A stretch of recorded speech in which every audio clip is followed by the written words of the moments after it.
Hello friends, a very good afternoon to you all. I hope कि आप सभी अच्छे होंगे और आपने अपने लास्ट क्लास के चैप्टर को रिवाइज कर लिया होगा। लास्ट क्लास में हमने किया था फाइनेंशियल मार्केट। आई होप आप सभी को समझ आ गया होगा। अगर कोई डाउट होता है तो आप मेरे से कमेंट सेक्शन में पूछ सकते हैं। आगे बढ़ने से पहले जिसने भी हमारे चैनल को अभी तक सब्सक्राइब नहीं किया है तो उसे सब्सक्राइब कर लें और बेल आइकन को प्रेस कर लें। आज हम कंटिन्यू करते हैं हमारा नेक्स्ट चैप्टर, मार्केटिंग मैनेजमेंट। अब मैं आपको ये बताना चाहूँगा कि ये जो नोट्स है ये बिल्कुल मैंने शॉर्ट फॉर्म में लिखे हैं, क्योंकि हमारे पास टाइम बिल्कुल भी नहीं है और हमारे को और भी हम अपने डोमेन्स को कंप्लीट करना है। तो इस वजह से मैंने आपको शॉर्ट नोट्स बना के दिए हैं। शॉर्ट नोट्स का मतलब ये नहीं है कि आपको चैप्टर समझ में नहीं आएगा, ठीक है। जितने सारे मेन पॉइंट्स थे वो सारे मैंने इसमें कवर किए हैं। मैं आपको समझाता जा रहा हूँ और आप इन पॉइंट्स की मदद से समझते जा रहे हैं। ये मेन पॉइंट्स आपको बस पता होने चाहिए, क्योंकि जो आपके अगर CUET का जो एग्ज़ाम होगा उसमें आपके MCQ क्वेश्चंस आएंगे, रिटन फॉर्म में तो होगा नहीं। अगर आपके माइंड में थोड़ा सा भी रिकैप होगा, ठीक है, थोड़ा सा भी आपको याद होगा तो आपके एग्ज़ाम टाइम पे क्या होगा, क्लिक हो जाएगा वो, ठीक है। तो परेशान ना हो, ये शॉर्ट नोट्स हैं, ठीक है। तो आज बात करते हैं हम अपने चैप्टर 11 मार्केटिंग मैनेजमेंट की। अब मार्केटिंग मैनेजमेंट क्या होता है? मैनेजमेंट तो आप सभी ने पढ़ ही रखा है। किसी भी चीज़ को मैनेज करना उसी को क्या बोलते हैं? मैनेजमेंट। मार्केटिंग की बात करते हैं। मार्केटिंग का मतलब क्या होता है? जितनी भी सारी एक्टिविटीज़ मार्केट से रिलेटेड उसको क्या करना, मैनेज करना, उसी को क्या बोलते हैं? Marketing management. एक बार दोबारा से समझते हैं। जितनी भी सारी मार्केट की एक्टिविटीज़ हैं उनको मैनेज करना क्या बोलते हैं? उसी को मार्केटिंग मैनेजमेंट। अब बात करते हैं इसके फीचर्स के बारे में। फर्स्ट पॉइंट आता है नीड्स एंड वांट्स। कस्टमर की नीड्स एंड वांट्स को देखकर ही प्रोडक्ट को क्या करना, मार्केट में लॉन्च करना, ठीक है। उस तरीके का प्रोडक्ट बनाना कि कस्टमर की नीड्स एंड वांट, मतलब जो कस्टमर को प्रोडक्ट चाहिए उसी के हिसाब से मार्केट में प्रोडक्ट को लॉन्च करना। नेक्स्ट आता है क्रिएटिंग अ मार्केट ऑफरिंग। अब मार्केट में क्या करना, नए नए प्रोडक्ट्स को क्या करना, ऑफर करना, ताकि पब्लिक के पास क्या हो, चॉइस हो। नेक्स्ट आता है कस्टमर वैल्यू। जो भी प्रोडक्ट आप लॉन्च करें उसको क्या मिल सके, कस्टमर को वैल्यू मिल सके। ऐसा प्रोडक्ट हो कि उसकी क्वालिटी मेंटेन्ड हो और जो प्राइस कस्टमर पे कर रहा है उसके लिए उसको क्या मिल सके, उसकी पूरी वैल्यू मिल सके।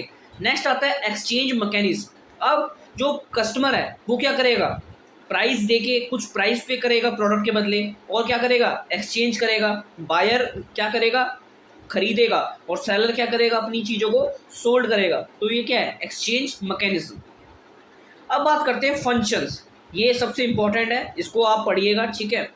आपको इन फंक्शंस के नाम पता होने चाहिए और इसमें है क्या वो मैं आपको बता ही रहा हूँ। फर्स्ट बात करते हैं gathering and analysing the market information. अब सबसे पहले जब हम मार्केट बिजनेस को स्टार्ट करते हैं तो क्या करते हैं, हम मार्केट की इन्फॉर्मेशन को एनालिसिस करते हैं। उसमें ये देखते हैं कि कौन से प्रोडक्ट्स मार्केट में हैं, क्या ट्रेंड चल रहा है, किस तरीके का प्राइस हमारे को रखना चाहिए, क्या स्ट्रैटेजीज बनानी चाहिए, ये सारी चीज़ें। सेकेंड पॉइंट आता है मार्केटिंग प्लानिंग। अब जब हमने मार्केट इन्फॉर्मेशन को एनालिसिस कर लिया तो अब क्या करना, मार्केटिंग प्लानिंग करना, कुछ ऐसी स्ट्रैटेजीज बनाना जिसके थ्रू हमारा जो प्रोडक्ट है वो क्या हो जाए, सभी लोगों को पसंद आए। नेक्स्ट आता है प्रोडक्ट डिजाइनिंग एंड डेवलपमेंट। अब क्या करना, जब हमने स्ट्रैटेजीज बना ली कि हम इस तरीके से अपने प्रोडक्ट को मार्केट में लॉन्च करेंगे, ये सारी स्ट्रैटेजीज, ठीक है। अब क्या करना, प्रोडक्ट को डिज़ाइन करना और उसके अंदर कुछ ऐसी चीज़ें डेवलप करना ताकि जो पब्लिक है वो क्या हो सके, उससे एनकरेज हो सके, ज़्यादा से ज़्यादा उसको खरीदे। नेक्स्ट आता है स्टैंडर्डाइजेशन एंड ग्रेडिंग। अब क्या करना, उसका एक स्टैंडर्ड मेंटेन करना, उसका एक क्वालिटी मेंटेन करना, ठीक है, और उसको ग्रेड देना कि लेवल 1 है, लेवल 2 है, ये बेस्ट क्वालिटी है, ये लो क्वालिटी है, ये मिडल क्वालिटी है, ऐसे उसको क्या करना, ग्रेड देना। नेक्स्ट जो आता है हमारा पैकेजिंग एंड लेबलिंग। अब क्या करना, उसकी पैकेजिंग पे फोकस करना, अच्छे से अच्छे तरीके से पैकेज करना ताकि जो हमारा प्रोडक्ट है वो डैमेज ना हो, और उस पर क्या करना, लेबलिंग। अब लेबलिंग मतलब जितनी भी सारी आइटम्स से वो मिलके बना है, इंग्रेडिएंट्स, ठीक है, और जो लॉज एंड रेगुलेशंस हैं उन सबको मेंशन करना, इसी को क्या बोलते हैं, लेबलिंग करना। नेक्स्ट बात करते हैं ब्रांडिंग। अब क्या करना, उसके ऊपर ब्रांडिंग करना, ठीक है, कोई ऐसा लोगो लगाना, कोई ऐसा नाम लगाना जिसके थ्रू क्या हो सके, वो ज़्यादा से ज़्यादा बिक सके। नेक्स्ट आता है प्राइसिंग। अब हमने प्रोडक्ट तो तैयार कर लिया, मार्केट की इंफॉर्मेशन कस्टमर्स के अकॉर्डिंग क्या करना, प्राइस को सेट करना, ठीक है, डिमांड और सप्लाई के हिसाब से, ताकि ऐसा प्राइस हम सेट कर सके ताकि हर कोई पब्लिक हमारे से प्रोडक्ट को खरीद सके। नेक्स्ट आता है प्रमोशन। अब प्रमोशन क्या होता है, अपने प्रोडक्ट का प्रमोशन करना, ठीक है, एडवर्टीज करना, ताकि मार्केट में क्या हो, सभी लोगों को हमारे प्रोडक्ट के बारे में पता चल सके और वो उसको देखें और उसको खरीदें। नेक्स्ट आता है फिजिकल डिस्ट्रीब्यूशन। अब ये क्या होता है फिजिकल डिस्ट्रीब्यूशन, मतलब हम कौन से मीन्स ऑफ ट्रांसपोर्ट का यूज़ करेंगे, ठीक है, एयरवे, रेलवे, वाटरवे, ऐसे। नेक्स्ट आता है ट्रांसपोर्टेशन। अब हमने चूज कर लिया कि हम कौन से मीन्स ऑफ ट्रांसपोर्ट का यूज़ करेंगे, तो उसको क्या करना, ट्रांसपोर्टेशन करना, one country to another country, या फिर एक प्लेस से दूसरे प्लेस पे ट्रांसपोर्ट करना। नेक्स्ट आता है स्टोरेज एंड वेयर हाउसिंग।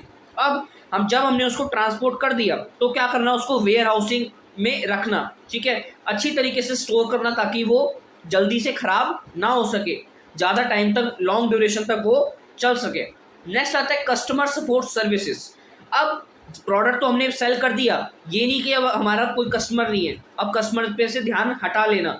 अब क्या करना, उसको कस्टमर सपोर्ट सर्विस देना। हमने देखा होगा कि हम कोई प्रोडक्ट को खरीद के लाते हैं, अगर कोई हमारे को दिक्कत आती है तो हम क्या करते हैं, कस्टमर सपोर्ट सर्विसेज का यूज़ करते हैं, ठीक है, कस्टमर को फीडबैक देते हैं, सॉरी, जो सेलर है उसको क्या करते हैं, फीडबैक देते हैं कि प्रोडक्ट हमारा ख़राब निकला है। जैसे फ्लिपकार्ट वगैरह, अमेजोन से आपने देखा होगा कि हम कोई प्रोडक्ट मंगवाते हैं, अगर वो इन केस कोई ख़राबी आ जाती है, डिफेक्टिव आ जाता है, तो उसको क्या करते हैं, हम कस्टमर सपोर्ट सर्विसेज पे जाके रिप्लेस करवाते हैं या फिर रिटर्न करवाते हैं। अब बात करते हैं मार्केटिंग मैनेजमेंट। मार्केट की जितनी भी सारी एक्टिविटीज़ हैं उनको मैनेज करने को ही क्या बोलते हैं, मार्केटिंग मैनेजमेंट, ठीक है। नेक्स्ट, अब मार्केटिंग फिलॉसफीज। अब मार्केटिंग की कुछ ऐसी टेक्निक्स है, ठीक है, जिसके थ्रू हम क्या करते हैं, मार्केटिंग करते हैं। फर्स्ट आता है हमारा प्रोडक्शन कंसेप्ट। प्रोडक्शन कंसेप्ट में क्या करते हैं, हम ज़्यादा से ज़्यादा प्रोडक्शन करने की कोशिश करते हैं, ज़्यादा से ज़्यादा हमारा प्रोडक्ट प्रोडक्शन हो पाए, और ताकि ज़्यादा से ज़्यादा क्वांटिटी हम क्या कर सकें, बना पाएँ। अगर ज़्यादा से ज़्यादा क्वांटिटी बनाएंगे तो क्या होगा, ज़्यादा डिमांड को पूरी कर पाएंगे। अगर ज़्यादा डिमांड होगी तो क्या होगा, ज़्यादा मनी भी हमारे को मिलेगा। नेक्स्ट आता है प्रोडक्ट कंसेप्ट। प्रोडक्ट के कंसेप्ट पे ध्यान देना, ठीक है, उसकी क्वालिटी को मेंटेन करना, ये था इस कंसेप्ट के अंदर। नेक्स्ट आता है सेलिंग कंसेप्ट। अब सेलिंग कंसेप्ट में क्या था कि जो सेलर था उसका खाली फोकस था कि वो क्या करे, किसी भी तरीके से अपने माल को क्या करे, बेच सके मार्केट में।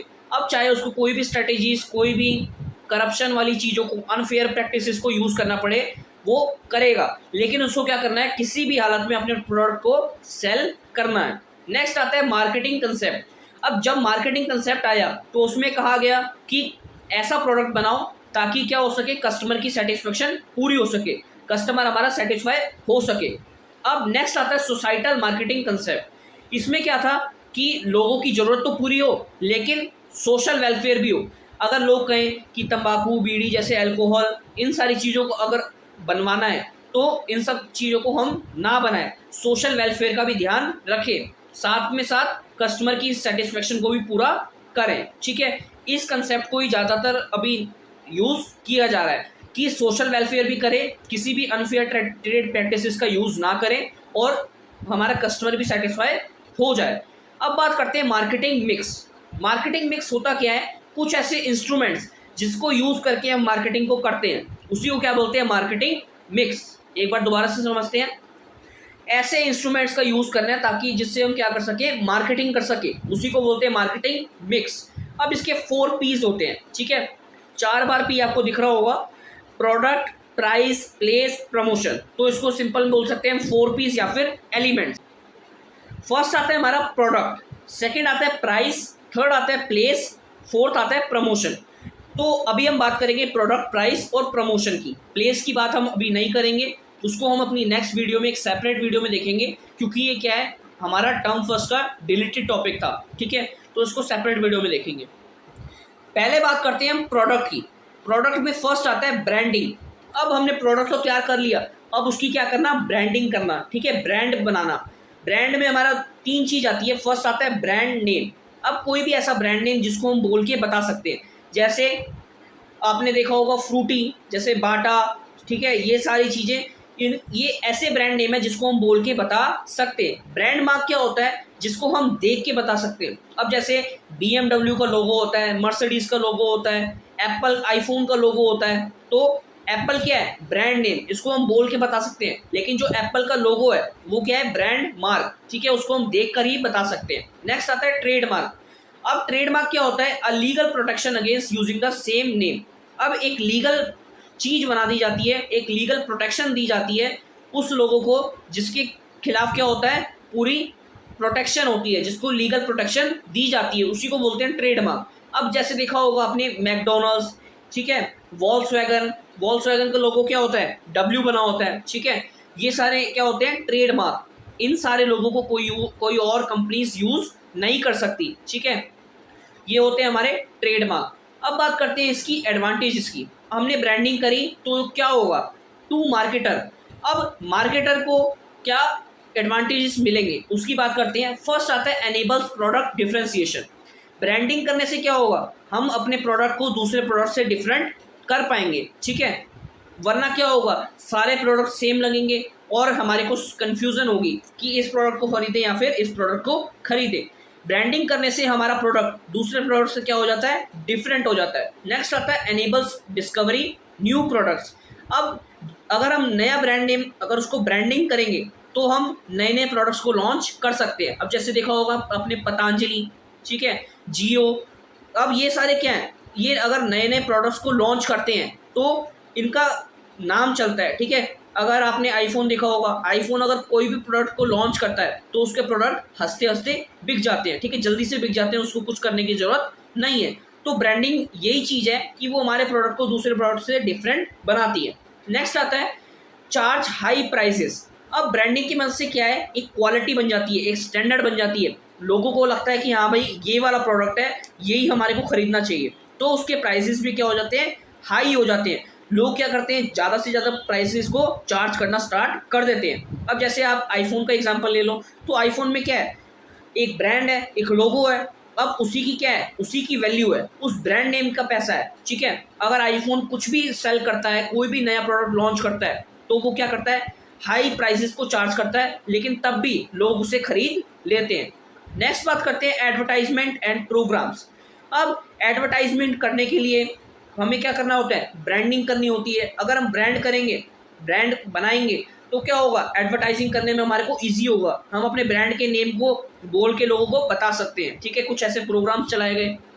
अब कंज्यूमर को इससे क्या फ़ायदा होगा? कंज्यूमर को इससे आइडेंटिफाई करने में प्रोडक्ट को ईजी होगा, ठीक है। ये फ्रूटी है और ये वॉल्क्सवैगन का लोगो है, ठीक है, ये वॉल्क्सवैगन की चीज़ है, ये बाटा के शूज़ हैं, ये सारी चीज़ें।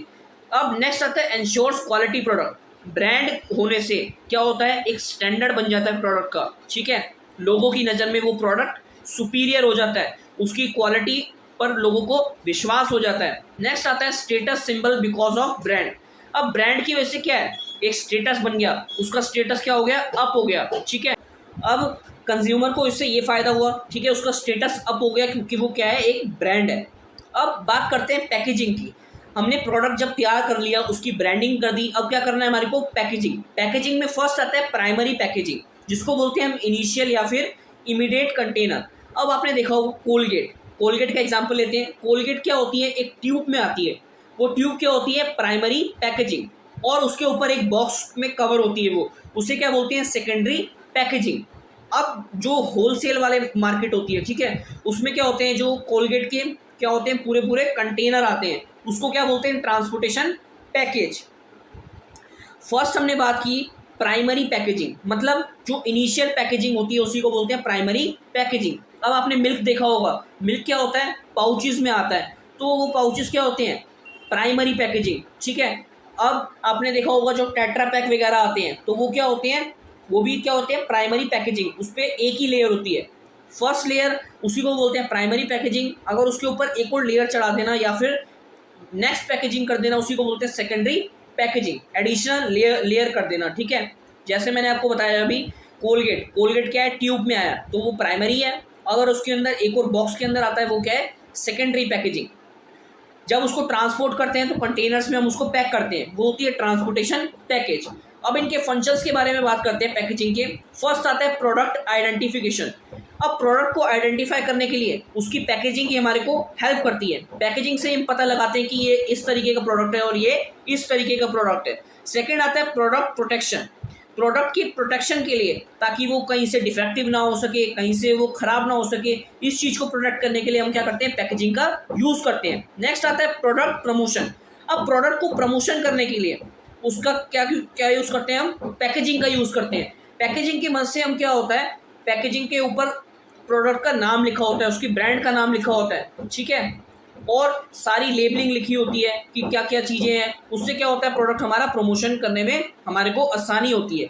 नेक्स्ट आता है facilitate use of product. Product को यूज़ करने में भी हमारे को इससे इजीली होता है। अब कोलगेट है, जैसे कोलगेट को अगर ट्यूब में ना दें तो हम कैसे उसको यूज़ कर पाएंगे, ठीक है। तो इसी की वजह से हमारे को यूज़ करने में उसको ईजी हो जाता है। नेक्स्ट बात करते हैं हम लेबलिंग की। लेबलिंग क्या होता है, लेबलिंग का मतलब होता है प्रोडक्ट के ऊपर कुछ नेम्स लिखे होते हैं, कुछ इंग्रेडिएंट्स लिखे होते हैं, कब वो मैन्युफैक्चर हुआ है, कब एक्सपायर है, ठीक है, सारी इन्फॉर्मेशन लिखी होती है, उसी को बोलते हैं प्रोडक्ट के ऊपर लेबलिंग करना। अब इसके फंक्शंस की बात करते हैं। Provides product specification. प्रोडक्ट के बारे में पूरी तरीके से स्पेसिफिकेशन देना किसका काम होता है, लेबलिंग का। इससे हमारे को पता चल जाता है कि प्रोडक्ट के ऊपर क्या क्या चीज़ें हैं, किस किस चीज़ से मिलके वो बना है, क्या कब उसकी मैन्युफैक्चरिंग डेट है, एक्सपायरी डेट्स हैं, क्या क्या लॉज एंड रेगुलेशंस हैं। ये सारी चीज़ें हमारे को पता चल जाती है किससे, हमारे किससे पता चलती है, लेबलिंग से, ठीक है। अब बात करते हैं प्रोडक्ट प्रमोशन। सिंपल, अभी मैंने आपको बताया प्रोडक्ट को प्रमोशन करने के लिए। अब आपने देखा होगा कोलगेट का जो कंटेनर, जो सेकेंडरी पैकेजिंग है, बाहर बॉक्स पे भी लिखा होता है कोलगेट, और जब हम उसकी ट्यूब को खोलते हैं तो ट्यूब पर भी लिखा होता है कोलगेट। तो इससे क्या है, दोनों तरीके से क्या हो रहा है, हमारा प्रोडक्ट का प्रमोशन हो रहा है। जब वो प्रोडक्ट को हम ओपन करते हैं तो हमारे को उससे आइडेंटिफाई करने में भी हेल्प होती है और प्रोडक्ट के प्रमोशन में भी हेल्प होती है। नेक्स्ट आता है प्रोडक्ट लॉ रिलेटेड इन्फॉर्मेशन। जितनी भी लॉ रिलेटेड इन्फॉर्मेशन है वो भी हमारे को प्रोडक्ट के ऊपर ही लिखी मिल जाती है, ठीक है। नेक्स्ट आता है हेल्प्स इन ग्रेडिंग। अब प्रोडक्ट के लेबलिंग को देख के, पैकेजिंग को देख के हम पता लगा सकते हैं कि वो किस ग्रेड का है, वो अच्छा प्रोडक्ट है, ठीक है, उसकी क्या क्वालिटी है। इन सारी चीज़ों को हम पता लगा सकते हैं किससे, लेबलिंग से। अब बात करते हैं प्राइस। अब हमने लेबल भी कर दिया उसको, ब्रांडिंग भी कर दी, एडवर्टाइजिंग की कर दी। अब बात करते हैं प्राइसिंग की। फर्स्ट आता है प्राइसिंग ऑब्जेक्टिव्स। सारी प्राइस को ध्यान में रखना। सबसे मेन रोल, एसेंशियल जो पॉइंट होता है वो होता है प्राइसिंग ऑब्जेक्टिव्स। एक प्रोडक्ट के प्राइस को सही तरीके से रखना ताकि हर कोई कंज्यूमर उसको खरीद पाए। अब जो रिच पीपल होते हैं वो भी उनको खरीद पाए, और जो एक नॉर्मल पीपल होता है वो भी उसको अफोर्ड कर पाए। इस तरीके से हमारे को प्रोडक्ट का प्राइस को सेट करना चाहिए। नेक्स्ट आता है प्रोडक्ट कॉस्ट। या तो हम क्या कर सकते हैं, प्रोडक्ट की जितनी कॉस्ट है उसके हिसाब से प्राइस को सेट कर सकते हैं। Next, competition in the market. अब कंपटीशन कैसा है, अगर मार्केट में कंपटीशन ज़्यादा है तो हमारे को प्रोडक्ट के प्राइस को नॉर्मल रखना पड़ेगा। अगर हमें पता है कि हमारे जैसे प्रोडक्ट दो पर्सन सेल कर रहे हैं मार्केट में, तो हम क्या कर सकते हैं, अपने प्रोडक्ट के प्राइस को इंक्रीज कर सकते हैं। अगर ज़्यादा कंपटीशन है तो हमें क्या करना पड़ेगा, अपने प्रोडक्ट के प्राइस को नॉर्मल रखना पड़ेगा। नेक्स्ट आता है गवर्नमेंट रूल्स एंड रेगुलेशंस। अब जितने भी गवर्नमेंट के रूल्स एंड रेगुलेशंस हैं उन सबको ध्यान में रख के हमारे को प्रोडक्ट के प्राइस को सेट करना पड़ेगा, ठीक है। Next, utility and demand. Demand और सप्लाई के हिसाब से हमारे को क्या करना है, प्रोडक्ट के प्राइस को सेट कर सकते हैं। ये सारी टेक्निक्स हैं, मेथड्स हैं जिनके अकॉर्डिंग हम अपने प्रोडक्ट के प्राइस को सेट करते हैं। नेक्स्ट आता है मार्केटिंग मेथड्स। अब जैसे कस्टमर का बैकग्राउंड है, अब हम देख के बता सकते हैं कि कस्टमर रिच है, ठीक है। अगर कस्टमर रिच है तो हम क्या कर सकते हैं, अपने प्राइस को बढ़ा सकते हैं। अब ये अलग अलग आइटम्स पर डिपेंड करता है, सब चीज़ के प्राइस को हम नहीं इंक्रीज कर सकते। जितनी स्टेशनरी आइटम्स होती हैं वो उनका प्राइस क्या होता है, सबका फिक्स प्राइस होता है, हम उसमें इंक्रीज नहीं कर सकते। नेक्स्ट बात करते हैं प्रमोशन। प्रमोशन का मतलब अपने प्रोडक्ट को एडवर्टाइज करना, ठीक है, ताकि ज़्यादा से ज़्यादा लोग क्या कर सके, खरीद सके। फर्स्ट आता है इसके अंदर एडवर्टाइजिंग। एडवर्टाइजिंग की मैंने आपको बात बताई कि ये क्या होता है, पेड फॉर्म में होता है, हमारे को इसके लिए कुछ पे करना पड़ता है, ठीक है, ये हमारे को कॉस्टली पड़ता है, लेकिन इससे क्या होता है, हमारा प्रोडक्ट आगे पब्लिसाइज हो जाता है। इसकी एडवांटेज की बात करते हैं। फर्स्ट आता है मास रीच। अभी मैंने आपको बताया एडवर्टाइजिंग करने से क्या होता है, हमारा प्रोडक्ट ज़्यादा से ज़्यादा पब्लिक के पास पहुंच पाता है, ज़्यादा से ज़्यादा पब्लिक को नॉलेज होती है हमारे प्रोडक्ट के बारे में कि इस कंपनी ने ये प्रोडक्ट को लॉन्च किया है। नेक्स्ट आता है enhancing customer satisfaction and confidence. अब क्या होता है, जैसे हम क्या करते हैं, नॉर्मल पीपल टीवी पे एड्स देखते हैं, तो ज़्यादातर एड्स जिस कंपनी की आ रही होती है, हम उसी कंपनी के प्रोडक्ट को क्या सोचते हैं कि ये क्या है, ये तो बहुत अच्छा प्रोडक्ट है। जैसे कोलगेट की ऐड आती है तो हम क्या सोचते हैं कि कोलगेट बहुत अच्छा प्रोडक्ट है, तो क्या होता है, कस्टमर की सेटिस्फेक्शन भी इससे क्या होती है, इंक्रीज होती है, और कस्टमर को एक कॉन्फिडेंस होता है कि ये प्रोडक्ट सबसे अच्छा है। नेक्स्ट आता है economy cheap for larger audience. अब क्या होता है, जो हमारा प्रोडक्ट है वो लोग सोचते हैं कि ये क्या है, चीप, ये क्या है, अफोर्डेबल, क्योंकि प्रोडक्ट का प्राइस इस तरीके से सेट किया होता है कि उसको रिच पीपल भी खरीद सकता है और नॉर्मल पीपल भी उसको अफोर्ड कर सकते हैं। अब एडवर्टाइजिंग के रोल को हम समझते हैं। फर्स्ट आता है क्रिएट्स डिमांड। एडवर्टाइजिंग करने से क्या होता है, लोगों की डिमांड क्रिएट होती है, ज़्यादा से ज़्यादा लोग क्या होते हैं, खरीदना चाहते हैं उस प्रोडक्ट को। जैसे अब कोई सेल वगैरह लगती है तो क्या होता है, उसकी डिमांड एडवर्टाइजिंग करते हैं कि 50% सेल, ठीक है, 60% सेल, तो क्या होता है, प्रोडक्ट की डिमांड क्या हो जाती है, इंक्रीज हो जाती है, ज़्यादा से ज़्यादा लोग उस प्लेस पे पहुंच जाते हैं उसको खरीदने के लिए। नेक्स्ट आता है एजुकेट्स कस्टमर। अब एडवर्टाइजिंग से क्या होता है, डिफरेंट डिफरेंट कंपनीज के डिफरेंट डिफरेंट प्रोडक्ट्स की एडवर्टाइजिंग की जाती है, तो जो कस्टमर है वो क्या होता है, एजुकेट हो जाता है, उसको पता चल जाता है कि ये वाला प्रोडक्ट इस क्वालिटी का है, ये वाला प्रोडक्ट इस क्वालिटी का है, इसका प्राइस इतना है, इसका प्राइस इतना है। तो कस्टमर क्या है, एक तरीके से एजुकेटेड हो जाता है, उसको फ़र्क पता चल जाता है कि ये प्रोडक्ट अच्छा है और ये प्रोडक्ट थोड़ा ख़राब है, या इस प्रोडक्ट की कॉस्ट ज़्यादा है, या इतने में हमारे को ये प्रोडक्ट इससे अच्छा मिल रहा है। नेक्स्ट आता है एनहेंसिस कस्टमर कॉन्फिडेंस। कस्टमर के कॉन्फिडेंस को ही बढ़ाता है। जब इतने सारे एडवर्टीजमेंट को देख लिया तो कस्टमर को पता है कि उस प्रोडक्ट के अंदर क्या है, तो उसका कॉन्फिडेंस उस प्रोडक्ट के लिए बढ़ जाता है। नेक्स्ट आता है इंट्रोडक्शन ऑफ न्यू प्रोडक्ट्स। अब जितने सारे न्यू प्रोडक्ट्स आएंगे, एडवर्टाइजिंग करने से क्या होगा, कस्टमर्स को पता चलेगा कि इतने सारे प्रोडक्ट्स मार्केट में आ गए हैं, तो लोगों की नॉलेज में वो प्रोडक्ट आएंगे। नेक्स्ट आता है क्रिएट्स बेटर इमेज। जब हम एडवर्टीजमेंट करते हैं तो क्या होता है, एक बेटर इमेज बनती है कस्टमर्स के माइंड में, ठीक है, लेकिन जब वो उसको एक्चुअली देखते हैं तब वो क्या करते हैं, अपना फीडबैक देते हैं, अपने माइंड में सोचते हैं कि हमने एडवर्टीजमेंट में तो ये देखा था, लेकिन रियलिटी में ऐसा है। अब बात करते हैं इसकी लिमिटेशंस की। सबसे पहला मैंने आपको बताया था ह्यूज कॉस्ट। अब एडवर्टीजमेंट को करने में बहुत कॉस्ट लगती है, ठीक है, जिससे छोटी मोटी ऑर्गेनाइजेशन इसको अफोर्ड नहीं कर पाती। जो बड़ी बड़ी ऑर्गेनाइजेशन होती है वो क्या करती है, एडवर्टीजमेंट को बियर करती है, एडवर्टीजमेंट के एक्सपेंसेस को बियर करती है। नेक्स्ट आता है डिक्रीज अंडरमाइन सोशल वैल्यूज। अब जितनी भी सोशल वैल्यूज हैं उसको क्या कर रहा है, एक तरीके से क्या कर रहा है, खराब कर रहा है, ठीक है। गलत गलत एडवर्टीजमेंट्स भी मार्केट में आ रही हैं, जिसके थ्रू क्या हो रहा है, जो हमारी यंग जनरेशन है उस पर इसका फर्क पड़ रहा है, उस पर इसका इफेक्ट पड़ रहा है। नेक्स्ट आता है कंफ्यूजेस बायर। अब इतनी सारी एडवर्टीजमेंट आ गई है प्रोडक्ट्स की कि कस्टमर क्या हो गया, कंफ्यूज हो गया है कि हमारे को इस प्रोडक्ट को खरीदना चाहिए या फिर इस प्रोडक्ट को खरीदना चाहिए, तो एक ये लिमिटेशन भी इसकी है। Next encourage sale of inferior goods. Inferior goods क्या होते हैं, जो लो क्वालिटी प्रोडक्ट्स होते हैं, जिनकी क्वालिटी अच्छी नहीं होती। तो गलत एडवर्टीजमेंट आने की वजह से क्या हो रहा है, जो लो क्वालिटी के प्रोडक्ट्स हैं उनके सेल में क्या हो रही है, एनकरेज आ रही है, मतलब उनकी ज़्यादा सेल हो पा रही है। तो ये भी क्या है, इसका एक लिमिटेशन है।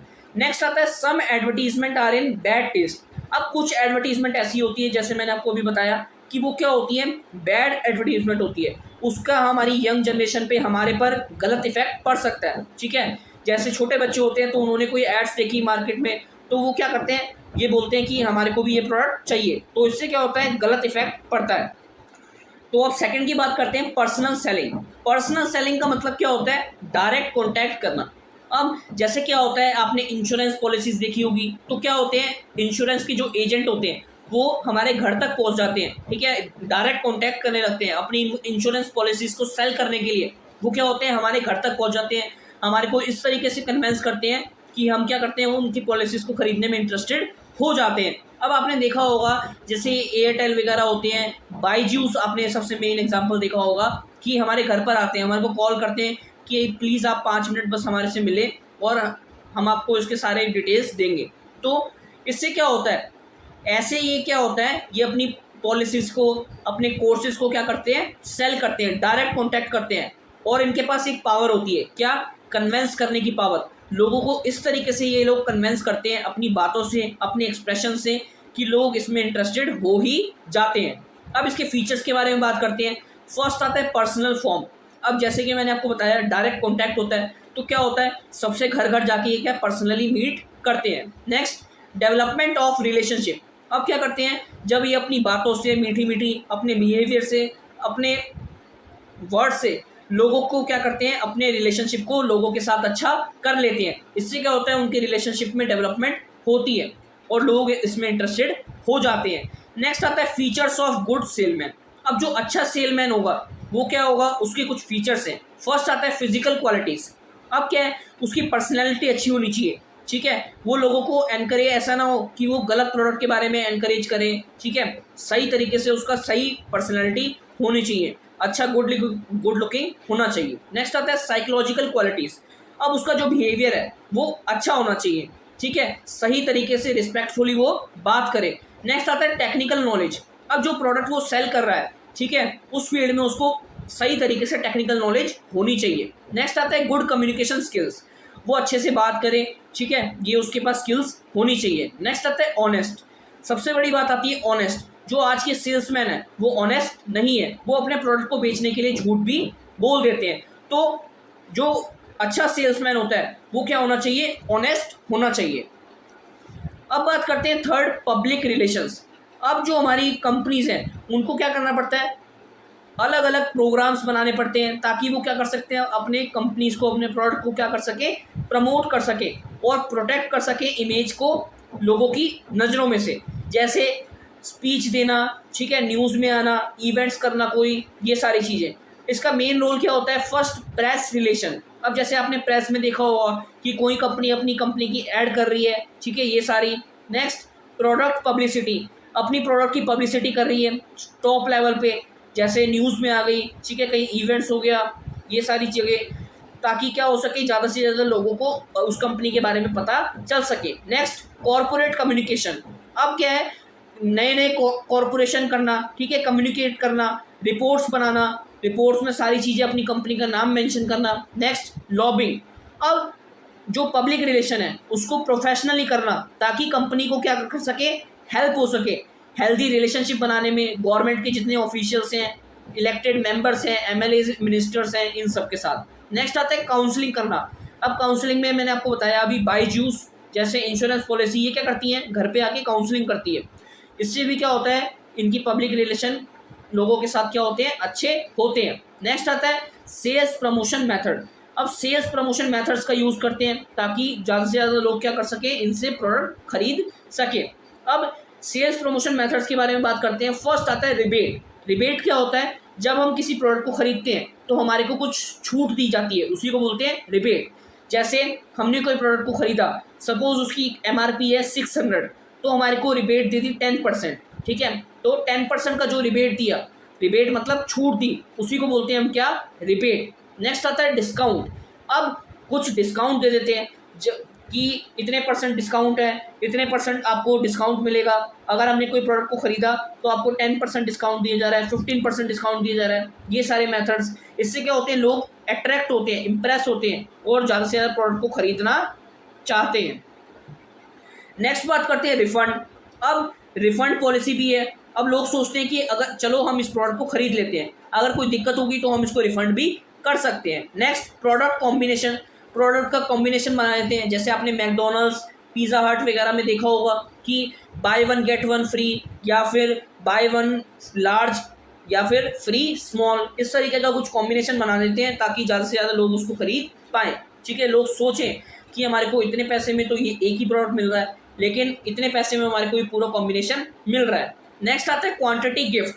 अब कुछ इतने क्वांटिटी की, आप जैसे हम शॉपिंग मॉल्स में जाते हैं तो क्या होता है, आपने 2000 रुपीज़ की शॉपिंग की तो आपको एक बॉटल फ्री, या फिर आप इतने वर्थ का गुड्स हमारे को फ्री दे दिया जाता है। जिससे क्या होता है, लोग क्या होते हैं, अट्रैक्ट होते हैं और ज़्यादा से ज़्यादा उतने क्वांटिटी की शॉपिंग कर लेते हैं। नेक्स्ट आता है फ्री सैंपल्स देना। अब ये भी मॉल्स वगैरह में होता है, जब हम जाते हैं तो क्या है, कभी कभार क्या होता है, फ्री सैंपल्स हमारे को दे दी जाते हैं, जिससे क्या होता है, उनके प्रोडक्ट की एडवर्टीजमेंट होती है। नेक्स्ट आता है फाइनेंसिंग। अब फाइनेंसिंग करना, लोगों को बोलते हैं कि फाइनेंस करो, आप इस तरीके से करवाओ ताकि आपको क्या मिल सके, ज़्यादा से ज़्यादा इंटरेस्ट मिल सके, ठीक है, आपको रिटर्न इसका ज़्यादा मिल सके और आपको इंटरेस्ट इसका कम पे करना सके। नेक्स्ट आता है यूजेबल बेनिफिट्स। अगर आप इसको ज़्यादा से ज़्यादा यूज़ करोगे तो आपको लॉन्ग टर्म तक इसके बेनिफिट्स हैं, ये सारी चीज़ें। तो ये क्या है, सारे सेल्स प्रमोशन मेथड, ठीक है, जिससे क्या कर सकते हैं, हम अपनी सेल्स को इंक्रीज कर सकते हैं। तो आज के लिए इतना ही। ये था हमारा चैप्टर मार्केटिंग मैनेजमेंट। आई होप कि आप सभी को समझ आ गया होगा। मेरे पास टाइम नहीं था कि मैं इन सब में फिगर्स को ऐड कर पाऊँ, ठीक है। ये हमारे पास CUET की क्लासेस चल रही हैं, टाइम हमारे पास बिल्कुल कम है, तो इसलिए मैंने फिगर्स को ऐड नहीं किया है, उसके लिए सॉरी। मैंने फिर भी अगर आपको अच्छे से समझाने की कोशिश की है। अगर आपको किसी भी चीज़ की फ़िगर देखनी हो तो आप गूगल पे टाइप करके देख सकते हैं, ठीक है। तो आज के लिए इतना ही, थैंक यू। अब जो हमारा लास्ट चैप्टर रह गया है वो कोशिश करूँगा आज या कल में आपका कंप्लीट हो जाए। तो आज के लिए इतना ही, थैंक्स फॉर वॉचिंग।